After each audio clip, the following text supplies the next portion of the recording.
Hello दोस्तों, स्वागत है आप सभी का DLS न्यूज पर एक बार फिर से। आज होली का त्योहार है। आप सभी भाइयों बहनों दोस्तों मित्रों को हमारी DLS न्यूज की तरफ से हैप्पी होली, होली की हार्दिक शुभकामनाएं। आपकी जिंदगी होली के रंगों की तरह हमेशा रंगीन रहे, आपको हर एक खुशियां मिले, आपकी हर एक इच्छाएं पूरी हो, यही हम आपके लिए दुआ करते हैं। लेकिन इस बार दोस्तों होली के रंग में थोड़ा भंग पड़ रहा। आपको पता होगा कोरोना बढ़ रहा और इसके चलते सरकारों ने, कई राज्य गवर्नमेंट्स ने होली खेलने पर पाबंदी लगा दी है। हालांकि रंग जो खेलेंगे वो अपन कल खेलेंगे धुरंडी के दिन, लेकिन इससे पहले आपको जरूर जान लेना चाहिए कि आपको आपके राज्य में होली खेलने की इजाजत है या नहीं। मैं आपको बताऊंगा पूरी बड़ी खबर। इसके अलावा सरकार की तरफ से कुछ और नए नियम, नई गाइडलाइंस भी आ रही हैं। प्रधानमंत्री नरेंद्र मोदी की तरफ से देशवासियों के लिए कुछ नई योजनाओं की घोषणा है होली के मौके पर। एक एक करके आज के 50 बड़ी ही इंपॉर्टेंट खबरों पर नजर डालेंगे फटाफट से। तो बिल्कुल इस वीडियो को ध्यान से एकदम पूरा लास्ट तक देखते रहिएगा। आज तारीख हो गई दोस्तों 28 मार्च 2021, दिन संडे, रविवार हो गया। और बात करते हैं आज के मुख्य समाचार और टुडे ब्रेकिंग न्यूज के अपडेट में तमाम बड़ी खबरों पर नजर डाल लेते हैं फटाफट से। अच्छा, सबसे पहले तो आज होली के मौके पर कुछ इंपॉर्टेंट जानकारी मैं आपको बता दूं, क्योंकि दोस्तों आज होली का त्योहार है, इसलिए आपको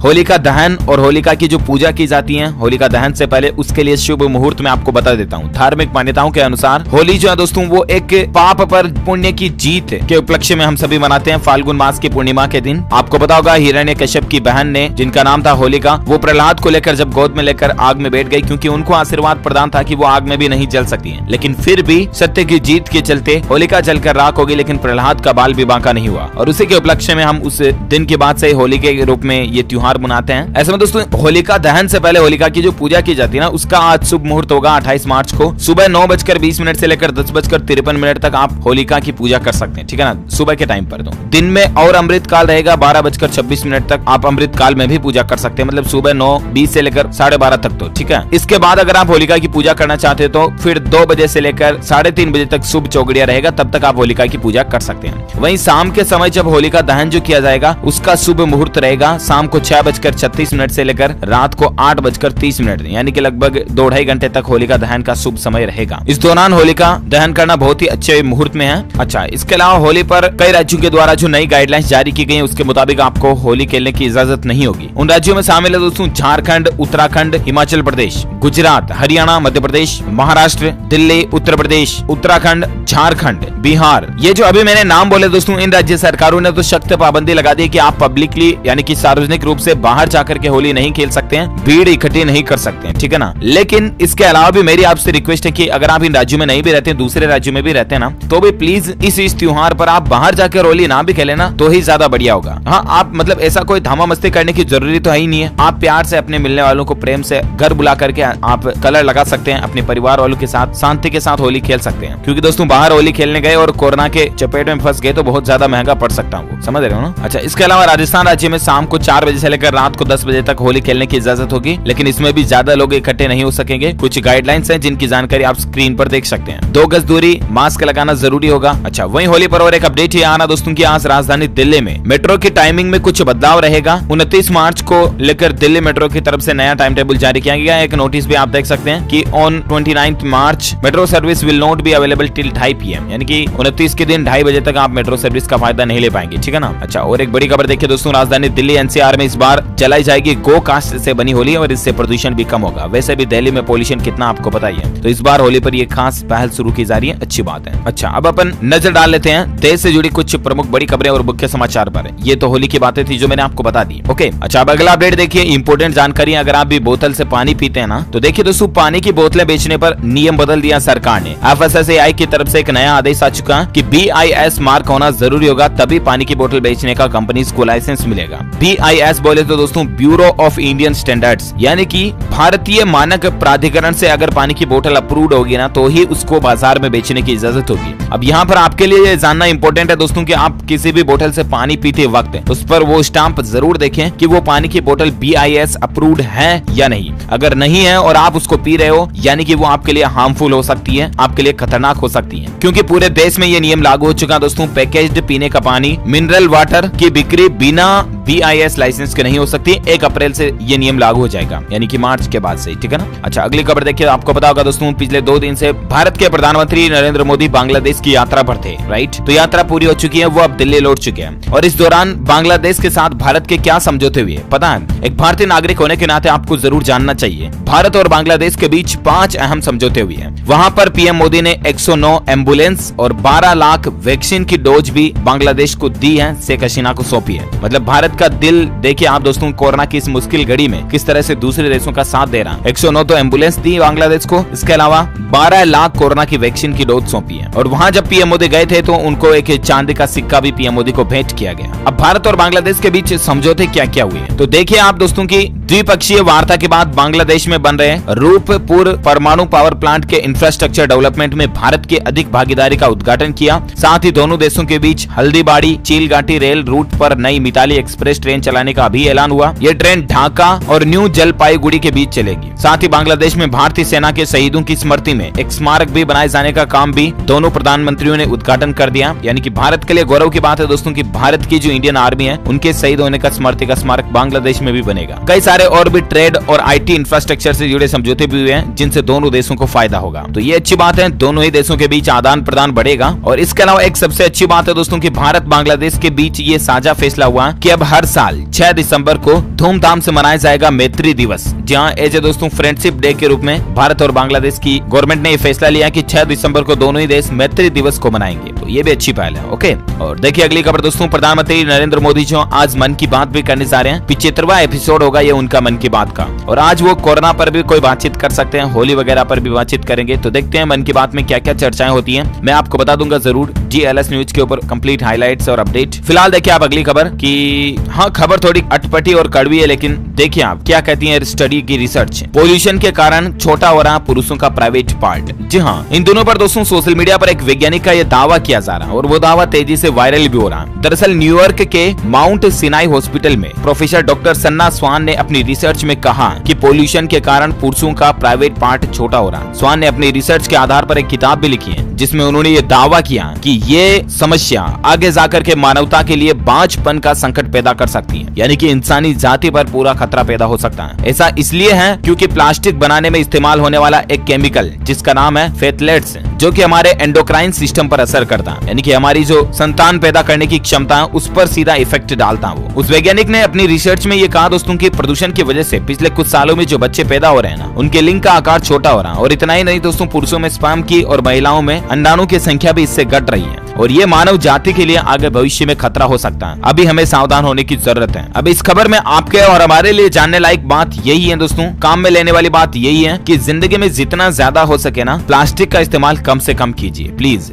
डिस्पोजल में चाय पीना बंद कीजिए प्लास्टिक के डिस्पोजल में, और पानी की बोतल भी प्लास्टिक की लेना बंद कीजिए। आप घर पर भी जो चीज प्लास्टिक यूज करते हैं वो बंद कीजिए। पॉलिथीन में काम में लेना भी बंद कीजिए। आप कहने का मतलब वाकई में ये चीजें बहुत जरूरी है जो आगे जाकर के आपकी भविष्य की पीढ़ी के लिए फायदेमंद होगी। ओके, मेरा तो बताने का फर्ज है, बता दिया मैंने जो वैज्ञानिक रिसर्च थी, आगे मानना ना मानना आपके ऊपर है। ओके, देखिए फिलहाल अगली खबर आपको बताऊंगा, कल ही भारत के राष्ट्रपति रामनाथ कोविंद जी की तबीयत खराब हो गई थी और अब उसके बाद उनको आज एम्स हॉस्पिटल में शिफ्ट किया गया। 30 मार्च को उनके बाईपास सर्जरी भी हो सकती है। हम उनके जल्द स्वस्थ होने की कामना करते हैं। देखिए फिलहाल अगली खबर दोस्तों, आजकल आपको बैंकिंग सिस्टम में एक परेशानी आ सकती है और वो ये कि आपके मोबाइल पर OTP मिलना बंद हो सकता है। जी हाँ, आखिर क्यों, इसकी वजह क्या है? तो देखिए खबर दोस्तों, SBI, HDFC, ICICI के अलावा भी देश भर के 40 ऐसे बैंक हैं जिन ग्राहकों के लिए जरूरी खबर है। 1 अप्रैल से आपकी SMS सर्विस बंद हो सकती है क्योंकि बैंकों को ट्राई की तरफ से 31 मार्च की डेडलाइन दी गई है, लास्ट डेट दी गई है। देखिए नियमों में उलझ रहे हैं 40 करोड़ SMS। अब बात और मसला कुछ यूं हो रहा है दोस्तों कि telecom regulator authority of India यानी कि ट्राई जो है ना, उसने 40 ऐसे बैंकों की लिस्ट बनाई है जो अपने ग्राहकों को परेशान करने वाले SMS को रोकने में असफल रहे हैं। कहने का मतलब कई सारे ग्राहकों की ये कंप्लेंट है कि उनको कई तरह के फालतू SMS आते हैं, कई कंपनियों के SMS आते हैं, कई प्रमोशन के SMS आते हैं, तो इससे ग्राहक परेशान है। तो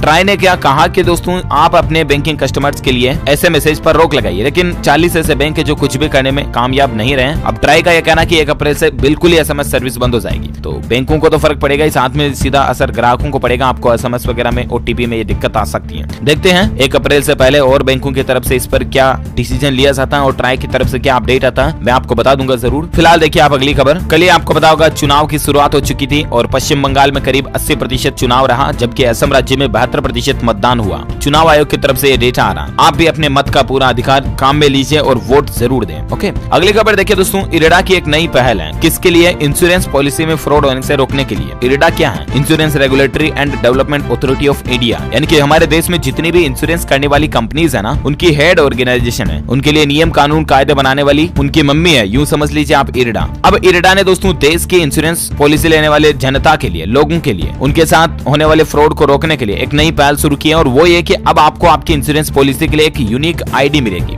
जिस तरह से आपके आधार कार्ड में जो 12 अंकों का डिजिट होता है, यूनिक आपका नंबर होता है, उस तरह से आपको आपकी इंश्योरेंस पॉलिसी के लिए भी एक यूनिक नंबर मिलेगा जिसमें आपकी सारी कंप्लीट इन्फॉर्मेशन रहेगी। आपका मोबाइल नंबर यूनिक होता है, उस तरह से, है ना। ओके, तो ये भी अच्छी पहल है वाकई में। और अगली खबर देखिए दोस्तों। राजधानी दिल्ली में सरकार की एक अच्छी पहल है। अंतर धार्मिक शादी करने वाले जोड़ों को प्रोटेक्शन, रक्षा देने के लिए दिल्ली सरकार ने नई SOP जारी की है और इसके लिए उन्होंने एक हेल्पलाइन नंबर भी जारी किया। आजकल आपको पता होगा कई ऐसे केसेस देखे जाते हैं कि अगर एक जाति से दूसरी जाति में लड़का लड़की भागकर शादी कर लेते हैं तो उनको परिवारजनों से भी खतरा होता है। कई जगहों पर गांव वाले भी उनको अच्छे से रहने नहीं देते हैं। कई जगहों पर तो उनको जान से हाथ धो बैठने का भी खतरा होता है, राइट। हालांकि वो एक दूसरे के प्यार में जाकर के शादी करते हैं, अच्छी बात है, सबको अपना अपना फैसला लेने का हक है। लेकिन आज भी दोस्तों हमारे समाज में कई जगहों पर मतलब जाति वाली जो प्रतिबंधता लगी हुई है ना, इसके चलते ऐसे जोड़ों को खतरा बना रहता है और इसीलिए दिल्ली सरकार ने ऐसे जोड़ों को प्रोटेक्शन देने के लिए एक तो हेल्पलाइन नंबर जारी किया 181। अगर आप भी किसी से प्यार मोहब्बत इसके लव करते हैं और शादी करने की प्लानिंग बना रहे थे, नंबर याद रखिएगा 181, ठीक है ना। इस पर कॉल करके आप हेल्पलाइन ले सकते हैं। 24 घंटे आपको सुविधा दी जाएगी, सहायता दी जाएगी। इसके अलावा आपको और खतरों से भी आगाह किया जाएगा, आने वाले समय में आपको क्या करना क्या नहीं करना वगैरह वगैरह। ओके, तो ये दिल्ली गवर्नमेंट की अच्छी पहल है। और अगली खबर देखिए दोस्तों। बिजली बिल में बढ़ोतरी को लेकर अपडेट आ रहा है कि उत्तराखंड राज्य में आम लोगों को बिजली बिल का झटका लग सकता है। 16% तक बिजली के दाम बढ़ सकते हैं। उत्तराखंड पावर कॉर्पोरेशन कंपनीज जो है ना, वो बिजली दरों में बढ़ाने का फैसला ले सकती है 1 अप्रैल से। अच्छा, इसके अलावा उत्तराखंड में नहीं दोस्तों, बिहार और उड़ीसा में भी बिजली महंगी हो सकती है 1 अप्रैल से। यहाँ पर भी पावर सप्लाई करने वाली कंपनीज जो हैं, बिजली रेटों में 9-10% तक की रेटें बढ़ा सकती हैं। अब 1 अप्रैल को इन पर फाइनल डिसीजन आ जाएगा। ऐसे फिलहाल तो मीडिया रिपोर्ट चल रही है, मे बी पॉसिबल। आगे जो भी अपडेट आता है मैं आपको बता ही दूंगा। बाकी बिहार राज्य को लेकर और एक खबर ये भी आ रही है दोस्तों कि बिहार में अब अगर कोई सरकारी कर्मचारी संपत्ति वगैरह लेगा ना, तो उसको पहले ऑफिस में इस बात की सूचना देनी पड़ेगी। यहाँ तक कि गवर्नमेंट एम्प्लॉइज को कपड़े, बर्तन और किताबों तक का भी हिसाब देना होगा। जी हाँ, बिहार लोक सेवा कर्मचारियों की संपत्ति का ब्यौरा देने में अब बदलाव किया गया। कर्मचारियों को अब अपनी पुश्तैनी संपत्ति को भी ब्यौरे में शामिल करना होगा। कुल मिलाकर के यही बात है कि बिहार राज्य में जो भी गवर्नमेंट एम्प्लॉइज है ना, उनके पास कितनी संपत्ति है, कितना क्या कुछ वगैरह वगैरह, उनकी जानकारी उनको प्रशासन को देना जरूरी होगा। यहाँ तक कि 30,000 से कम चल संपत्ति का भी ब्यौरा देना होगा। तो ये बिहार राज्य में एक गवर्नमेंट एम्प्लॉइज के लिए नया नियम आप मान सकते हैं। ओके, और अब अपन बात करें आज के मौसम समाचार को लेकर। खबर देखिए दोस्तों, संपूर्ण भारत का 28 मार्च 2021 का मौसम पूर्वानुमान आखिर क्या कहता है। जी हाँ, तो अगले 24 से 48 घंटों के दौरान जम्मू कश्मीर, गिलगित बाल्टिस्तान, मुजफ्फराबाद, लद्दाख, उत्तराखंड और हिमाचल प्रदेश में बारिश हो सकती है, बर्फबारी वगैरह भी हो सकती है, ठीक है ना। इसके अलावा दोस्तों जम्मू कश्मीर, ये तो मैंने बोल दिया। और बाकी अगले 24 घंटों के दौरान असम, मेघालय, त्रिपुरा, मिजोरम, यहाँ पर 29 मार्च से लेकर 2 अप्रैल के बीच बारिश की संभावना, ये 4 राज्य में, ठीक है ना। वहीं अंडमान निकोबार द्वीप समूह, केरल में भी मध्यम बारिश हो सकती है। तो ये रहा आज का देश भर का वेदर अपडेट। और अब अपन नजर डालते हैं दोस्तों कोरोना वायरस और लॉकडाउन संबंधित कुछ खबरें हैं, महत्वपूर्ण बातें आप जरूर जान लें। देखिए, बेकाबू कोरोना को लेकर राजधानी दिल्ली में फिर से पाबंदियां भी लगा दी गई है। शादी और अंतिम संस्कार को लेकर सरकार की नई गाइडलाइंस जारी हुई है। जी हाँ, राजधानी दिल्ली में बढ़ते मामलों को देखते हुए दोस्तों अब शादी में सिर्फ 100 ही लोग शामिल हो सकेंगे और अंतिम संस्कार में 50 ही लोग शामिल हो सकेंगे। ये नया नियम बन चुका दिल्ली में एक तो, ठीक है ना। इसके अलावा और एक बड़ी खबर देखिए, कोविड-19 के एक और वैक्सीन जिसका नाम है कोवैक्स, इसका भारत में ट्रायल शुरू हो चुका है। हालांकि भारत में ऑलरेडी 1-2 वैक्सीन चल रही है जिनका टीकाकरण चल रहा है, लेकिन इसके बीच और एक अच्छी बात यह कि एक और नई तीसरी वैक्सीन का भी भारत में ट्रायल शुरू हो चुका है। इंडिया इंडिपेंडेंट बन रहा है वैक्सीन के मामले में। अच्छा,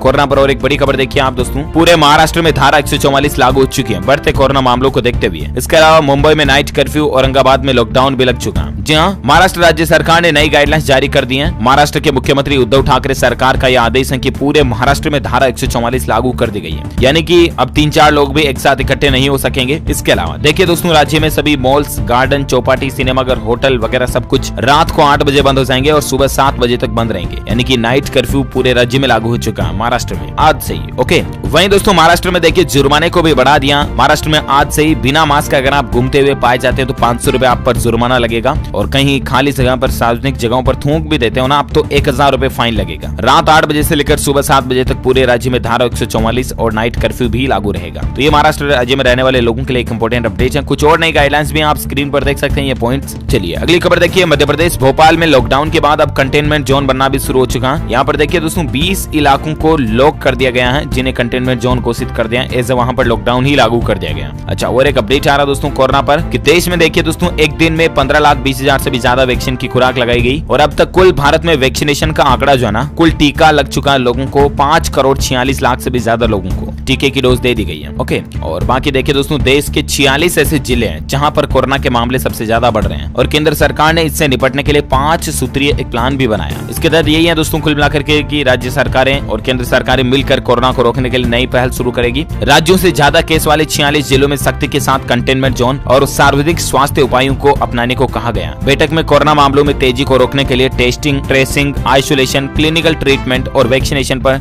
ज्यादा ध्यान देने को कहा गया। वहीं भारत में आज के कोरोना आंकड़ों की बात करें ना तो पिछले 24 घंटों के दौरान 62,000 के लगभग नए संक्रमित मामले देखे गए, और उसके बाद अभी कुल संक्रमितों की संख्या जो है वो 1,19,71,000 से भी ज्यादा हो चुकी है। वहीं भारत में एक्टिव केस की संख्या चल रही है 4,83,000 से भी ज्यादा, जबकि कोरोना के कारण मरने वालों की कुल संख्या का आंकड़ा 1,61,000 से भी ज्यादा हो चुका। ओके, तो ये तो ना भारत में ताजा कोविड डेटा, राइट। और देखिए फिलहाल अगली खबर दोस्तों, किसान आंदोलन को लेकर राकेश टिकैत की चेतावनी निकल कर आनी। किसान नेता राकेश टिकैत का यह कहना कि सरकार अगर उनकी मांगे नहीं मानती है तो 16 राज्यों की बिजली काट देंगे। जी हाँ, टिकैत ने चेतावनी कल ही राजस्थान के दौसा में एक महापंचायत के दौरान सरकार को दी है, और अभी तक भी केंद्र सरकार और किसान भाई लोगों के बीच में कोई समझौता नहीं बैठ पाया है। बाकी देखते हैं आगे और क्या अपडेट आता है, मैं आपको बता दूंगा। फिलहाल अगली खबर देखिए आप, एजुकेशन न्यूज फटाफट से बता देता हूँ। एक तो दोस्तों राजस्थान राज्य में जो 25 अप्रैल को होने वाली रीट परीक्षा थी ना, वो पोस्टपोन कर दी गई है, स्थगित कर दी गई है। अब इसकी नई तारीख की घोषणा भी हो चुकी है। अब रीट का एग्जाम 25 अप्रैल को नहीं होगा बल्कि 20 जून को इसको रखा गया। ये देख सकते हैं आप, गवर्नमेंट की तरफ से ऑफिशियल इसका नोटिफिकेशन भी आ चुका है। ओके, और अगली खबर देखिए, मध्य प्रदेश में उच्च शिक्षा परीक्षा की नई टाइम टेबल जारी हो चुकी है। कब और कैसे क्या एग्जाम होंगे, इसकी क्या गाइडलाइंस रहेगी, तो इसकी जानकारी आप ऑफिशियल पोर्टल पर चेक कर लीजिएगा। साथ ही एजुकेशन पर और एक खबर है, HBSE यानी कि हरियाणा बोर्ड ने भी 10वीं और 12वीं की परीक्षाओं का शेड्यूल जारी कर दिया। अप्रैल में ये परीक्षाएं शुरू होंगी, किस किस तारीख से वगैरह वगैरह की जानकारी आप bseh.org.in ऑफिशियल पोर्टल पर चेक कर लीजिएगा। और चलिए अब अपन नजर डालते हैं देश से जुड़ी कुछ और बड़ी खबरों में। देखिए दोस्तों, हरियाणा राज्य में उद्यमियों को बड़ी सौगात दी गई है। औद्योगिक भूखंडों का दंड स्वरूप ब्याज 100% माफ होगा। जी हाँ, हरियाणा सरकार ने जो उद्यमियों है यानी कि कारोबार काम धंधा करने वाले जो व्यापारी हैं उनको बड़ी राहत दी है। विवादों का समाधान योजना के तहत हरियाणा राज्य औद्योगिक एवं अवसंरचना विकास निगम लिमिटेड के भूखंडों की बकाया राशि पर ब्याज और दंड स्वरूप ब्याज में छूट दी गई है। दंड स्वरूप ब्याज तो 100% माफ होगा, जबकि ओवरड्यू ब्याज पर भी 25% छूट मिलेगी। तो ये हरियाणा गवर्नमेंट की अच्छी पहल है। और अगली खबर देखिए दोस्तों, बिहार राज्य के राजगीर में बना देश का पहला ग्लास स्काई पर्यटकों के लिए खुल चुका है। बिहार के मुख्यमंत्री नीतीश कुमार ने इसका लोकार्पण भी कर दिया। ये देख सकते हैं आप, ग्लास स्काई मतलब पूरी तरह से कांच से बना हुआ हवा में लटकने वाला झूले की तरह आप देख सकते हैं इसको। अच्छा, अगली खबर देखिए दोस्तों, पीएफ खाते में नाम और जन्म तिथि के करेक्शन करवाना अब आपको थोड़ा मुश्किल होगा। पीएफओ की नई गाइडलाइंस आ चुकी है ईपीएफओ की। वो ऐसे दोस्तों की इतने दिन तो क्या की यह सुविधा आपको ऑनलाइन ही मिलती थी, लेकिन अब आपको फिजिकली वेरीफाई करवाना जरूरी होगा, तभी आप अपने ईपीएफओ के अंदर नाम, पिता का नाम, पति का नाम, पत्नी का नाम, लिंग, जन्म तिथि वगैरह में परिवर्तन करा पाओगे। ठीक है ना, पहले ये सब कुछ ऑनलाइन था। ओके, और अगली खबर देखिए, पत्नी को गुजारा भत्ता देना सामाजिक कानूनी दायित्व है, जिम्मेदारी से भाग नहीं सकता पति। देखिए दोस्तों, कोर्ट की तरफ से ऐसे एक मामले पर फैसला दिया गया। दिल्ली की एक अदालत ने कल ही कहा कि अलग रह रही पत्नी को अंतरिम गुजारा भत्ता देने के आदेश को चुनौती देने वाली अपील पर अहम फैसला सुनाया और कहा कि गुजारा भत्ता पत्नी को देना अनिवार्य है। पति का ये सामाजिक और कानूनी दायित्व भी है। पति कोई भी बहाना बनाकर मना नहीं कर सकता। ओके, अगली खबर देखिए दोस्तों, बस क्या यार, आज का अपडेट यहीं फिनिश होता है। आज दिन भर की तमाम बड़ी खबरें और मुख्य समाचार का अपडेट वीडियो यहीं खत्म करते हैं। आप मुझे नीचे कमेंट करके जरूर बताना दोस्तों कि ऐसा कौन सा त्योहार है दोस्तों जिस पर हम ठंडी मिठाइयां और ठंडा बना हुआ खाना खाते हैं। आपको भी पता होगा हिंदू धार्मिक मान्यताओं के मुताबिक ऐसा कौन सा त्योहार आता है, कमेंट करके बताइए मुझे। जो लोग इसका सही जवाब इस वीडियो के नीचे कमेंट में देंगे ना, वो रैंडमली सेलेक्ट किए जाएंगे हमारी DLS न्यूज टीम की तरफ से, और आप जीत सकते हैं एक शानदार सरप्राइज गिफ्ट जो कि गिव अवे के रूप में आप तक पहुंचा दिया जाएगा। इसी के साथ ही अगर आपको ये वीडियो अच्छा लगा तो इसे लाइक कीजिए, शेयर भी कीजिए अपने दोस्तों के साथ फेसबुक और व्हाट्सएप पर। और हाँ, अगर आप DLS न्यूज चैनल पर पहली बार आए हैं ना, तो चैनल को भी सब्सक्राइब करके बेल आइकन जरूर दबा देना। इससे होगा ये दोस्तों कि आप हमारी DLS न्यूज फैमिली के साथ जुड़ जाओगे, मेंबर बन जाओगे, जो कि वाकई में एक दमदार बात होगी। और सब्सक्राइब करने से आप रोजाना की ताजा खबरें और मुख्य समाचार तो यूं मतलब चुटकियों में देख पाओगे, जो कि वाकई में एक अच्छी बात है। ओके, और दोस्तों बस आज के लिए इतना ही। अगेन आप सभी को हैप्पी होली, होली की हार्दिक शुभकामनाएं। घर पर रहिए, सेफ रहिए, सुरक्षित रहिए। Thank you, take care, goodbye, जय हिंद, जय भारत, वंदे मातरम।